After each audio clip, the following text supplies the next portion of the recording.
Assalamualaikum warahmatullahi wabarakatuh.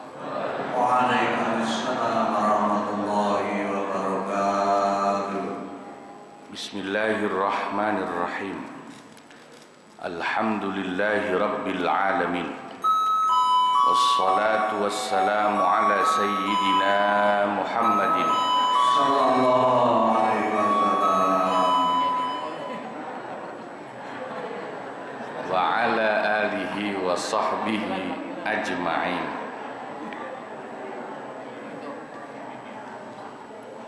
Amma ba'du.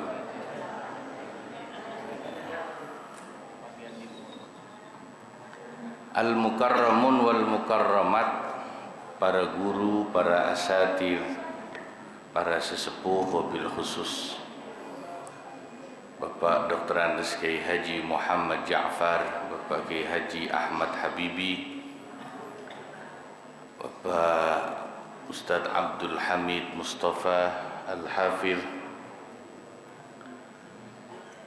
Bapak Haji Muhammad Basrain, Bapak Haji Muhammad Tahir, juga pengurus Masjid Sa'adatud Darain, Bapak Haji Hasan Husni Tamrin, dan Bapak Ustadz Zainal Arifin, Bapak Ibu para jamaah ukhuwah Islamiyah, mudah-mudahan semua dicatat sebagai ahli surganya Allah. Amin. Alhamdulillah, kita kembali bisa hadir untuk ta'lim Ahad pagi. Mari kita buka lagi kitab Fathul Mu'in halaman 30 ya. Mudah-mudahan Allah berikan keberkahan dan kemanfaatan. Dari atas ya. Bismillahirrahmanirrahim. Wa illam yata'ha lam tahrum bintuha bi khilafi ummiha. Kalau suami itu belum menggauli istrinya, maka anak perempuan bawaan istri disebut anak tiri atau anak sambung ya, itu tidak menjadi mahram kalau dia cerai dengan istrinya, maka dia bisa menikahi mantan anak tirinya itu selama dia belum menggauli istrinya. Tapi berbeda dengan ibu mertuanya. Kalau ibu mertua sudah pasti jadi mahram meskipun dia belum menggauli istrinya. Begitu. Jelas ya? Wala tahrumu bintu zaujil ummi, dan tidak haram hukumnya menikahi anak perempuan dari ayah tiri.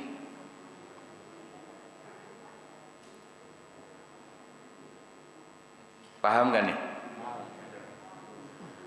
Ibu kita kawin sama orang, sama laki-laki. Suami ibu kita itu berarti ayah tiri kita dong. Dia udah bawa anak juga, punya anak bawaan, anak perempuan. Itu anak yang dari sono sama yang dari sini itu gak mahram, boleh nikah. Tidak haram hukumnya.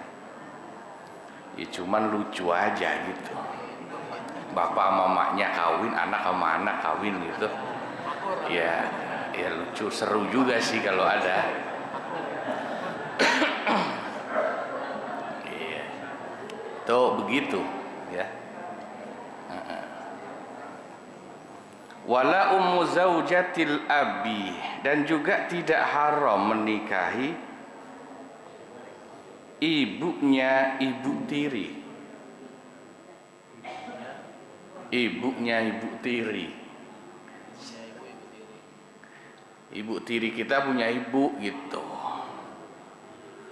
Ya, nenek tiri kita berarti. Boleh tuh. Itu bukan mahram juga. enek tiri maksudnya. Ya. Bisa berarti.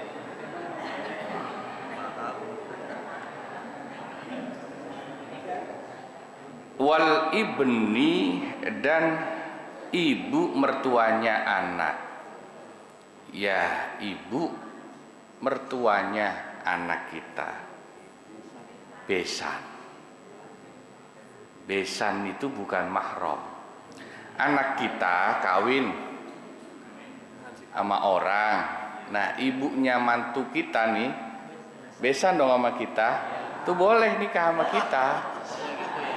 Boleh. Anak sama anak, besan sama besan, boleh. Nah itu irit ongkos itu Pak. Kalian aja nikahnya.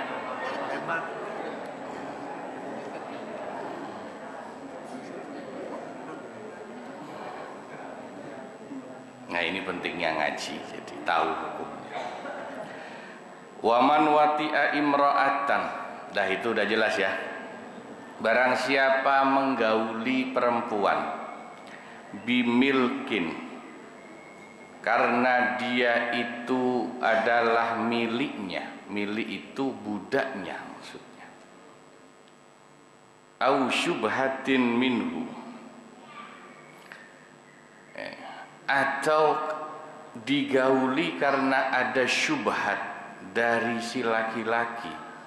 Syubhat itu kesamaran, kekeliruan, ya, faktor kesalahan, ya, tidak disengaja, itu syubhat. Ka'an wati'ah, contohnya seperti laki-laki menggauli perempuan. Kalau yang punya budaknya jelas halal memang. Kalau wanita itu budak namanya milkul yamin. Memang halal digauli oleh tuannya. Nanti anaknya jadi anaknya dia. Nah ini yang contoh syubhat begini. Laki-laki menggauli perempuan bifasidin nikahin, dihukumi hubungan intimnya itu syubhat. Ya syubhat itu tengah-tengah antara halal sama haram. Dibilang halal tidak, dibilang haram juga tidak. Contohnya karena fasidin nikahin. Nikahnya itu nikah yang fasid. Akad nikahnya itu akad nikah yang tidak sah, tapi akad nikah. Contoh akad nikah yang fasid itu misalnya ya, saksinya kurang.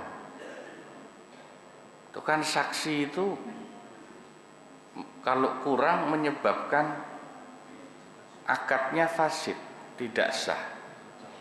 Ya, jangankan nikah, nyoblos saja kalau saksinya kurang ribut Pak ya.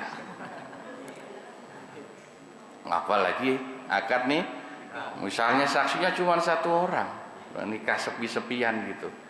Itu kan tidak sah akad nikahnya. Itu fasidun nikah. Tapi sudah terlanjur terus digauli, itu menggaulinya hukumnya syubhat. Dibilang halal tidak, akad nikahnya tidak sah, tapi dibilang haram juga tidak, karena ada akad nikahnya. Gitu.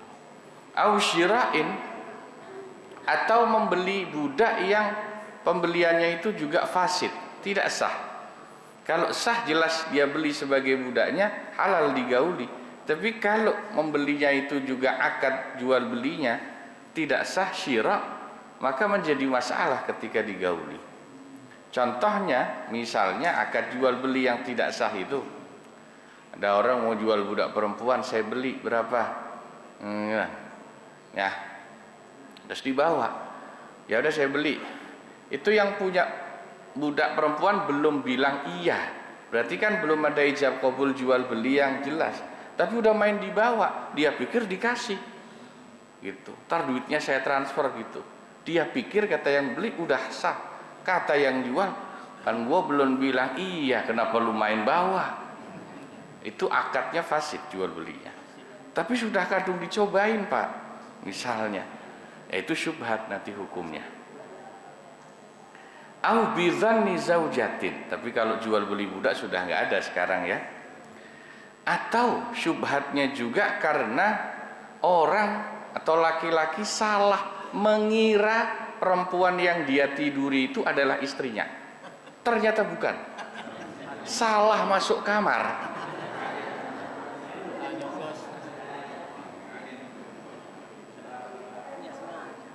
Ya nggak sengaja, mati lampu misalnya, tinggal di rumah mertua misalnya, mati lampu, salah masuk kah? Ternyata yang dia gauli pembantu misalnya. Itu syubhat itu. Dibilang halal tidak, jelas bukan istrinya. Dibilang haram juga tidak, karena nggak ada unsur kesengajaan. Tapi jangan sampai terjadilah ini ya di Warakas ini. Konsekuensi hukumnya haruma alaihi ummahatuha wa banatuha, maka ibu dari wanita yang sudah dia gauli itu dan anak perempuan dari wanita yang digauli secara syubhat itu menjadi mahram. Wa harumat ala abaihi wa abnaihi,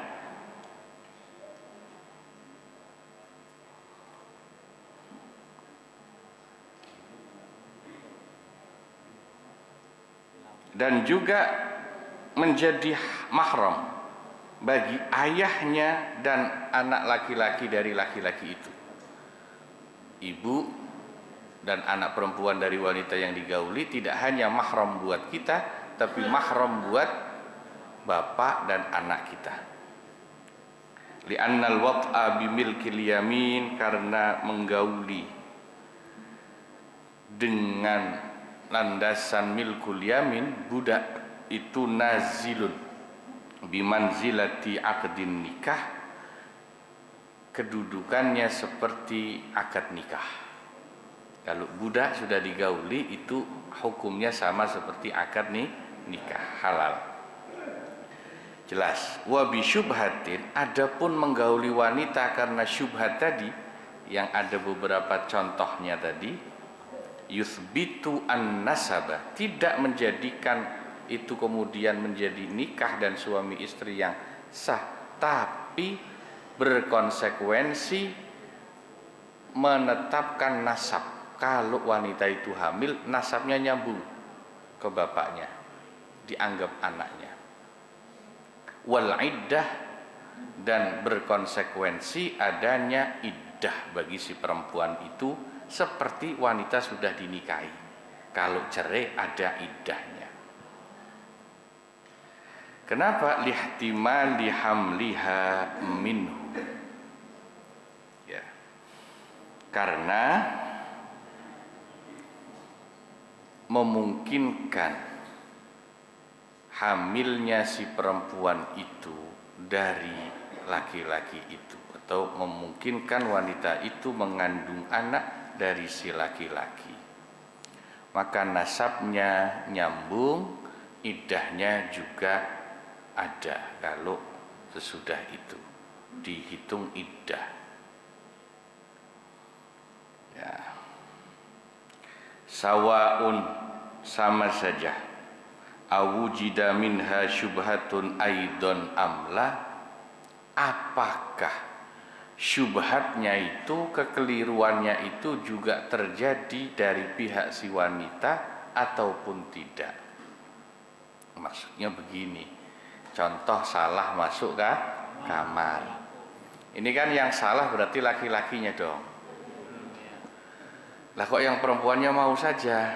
Nah ini misalnya, ya misalnya itu perempuan yang salah dimasuki kamarnya kok diem saja waktu diapa-apain.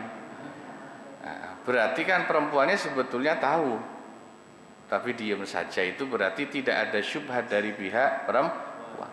Atau dari pihak perempuan juga ada syubhat, karena mati lampu, yang laki-laki salah masuk kamar gelap, yang perempuan juga mengira itu suaminya, padahal bukan. Nah, paham ya?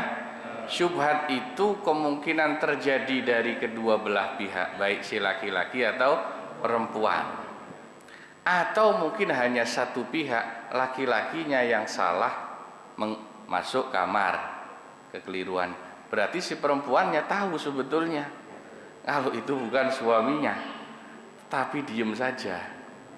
Nah, kok ada ya perempuan begitu ya?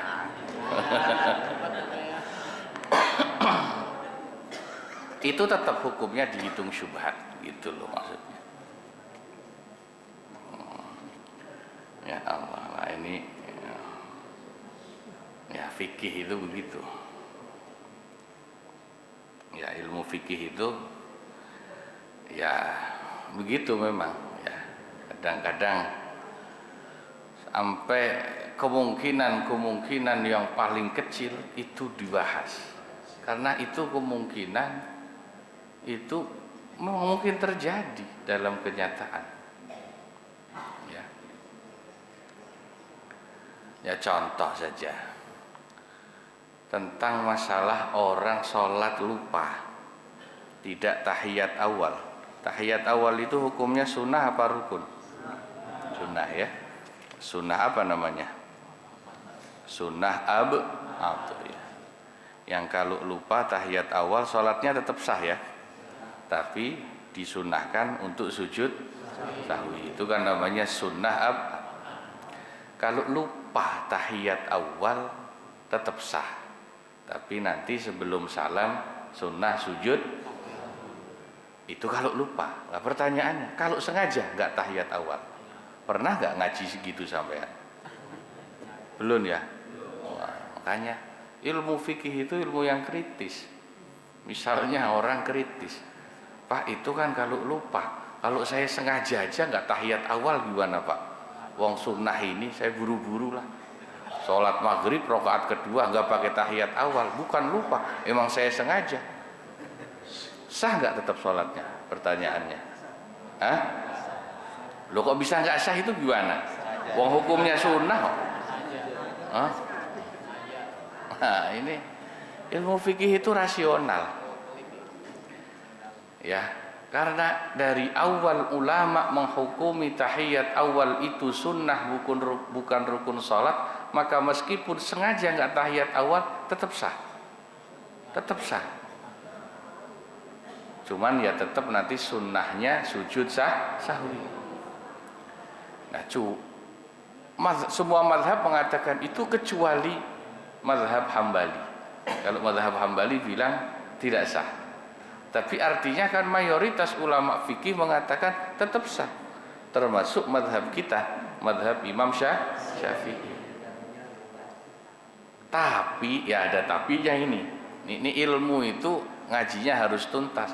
Meskipun itu tetap dihukumi sah sholatnya, andai kata orang sholat sengaja nggak tahiyat awal, tapi kurang ajar namanya orang itu. Timbang tahiyat awal saja kok dia nggak mau gitu misalnya. Ya sah tapi agak kurang ajar itu. Ya gitu. Ya, jadi ya ibadah itu ya mungkin ada sah tapi agak kurang ajar ya. Lakin yahrumu, akan tetapi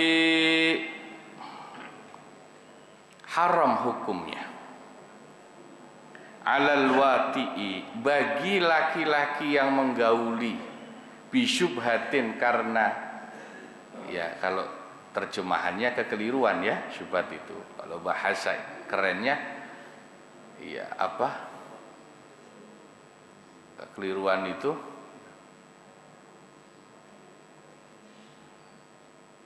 insiden kecelakaan gitu ya, karena faktor kecelakaan tadi salah masuk kamar itu menjadi haram. Nadharu ummil mautu'ah, melihat ibu dari wanita yang sudah digauli, wa bintiha, dan juga anak perempuan dari wanita yang digauli itu, wa massuhuma, dan juga haram memegang keduanya. Kan tadi di atas kalau kita menggauli perempuan karena kecelakaan, syubhat, ya salah masuk kamar, itu tidak dihukumi zina. Dan ibu wanita yang kita gauli itu menjadi mahram kita, sama seperti mertua jadi mahram. Anak perempuan dari wanita yang kita gauli juga menjadi mahram. Seperti kita menikahi perempuan, dia punya anak perempuan, kan anak perempuannya anak tiri kita itu mahram kita juga, ya kan? Tapi bedanya di sini karena berhubungan intimnya itu sebab syubhat atau kecelakaan, meskipun mahram, status mahramnya tidak sama seperti mertua biasa. Kalau sama mertua biasa kan mahramnya jelas, ibu mertua itu ya mahram kita. Tapi kalau kita bersentuhan salaman boleh dan tidak batal wudhu karena mahram. Tapi ini menjadi lain. Ibu dari perempuan yang kita gauli karena kecelakaan itu mahram kita, tidak boleh kita nikahi. Tapi kita tetap nggak bisa salaman sama dia, tetap batal. Kalau sentuhan kulit, kalau melihat pun nggak boleh, karena meskipun mahram dihukumi seperti wanita lain yang tidak boleh dilihat dan disentuh tangannya atau kulitnya. Jadi ya begitu. Ilmu fikih itu rasional, jadi ya karena ya ada satu hukum yang mirip tapi ya ada konsekuensi hukum yang beda dalam setiap kasusnya ya.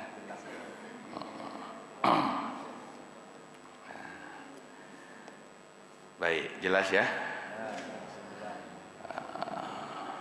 Far'un lawih talatat mahramatun biniswatin ghairi mahsurat wallahu a'lam bissawab. Alhamdulillah ya, 1,5 halaman ngaji kita pada pagi hari ini, mudah-mudahan manfaat, kurang lebihnya mohon maaf. Wassalamualaikum warahmatullahi wabarakatuh.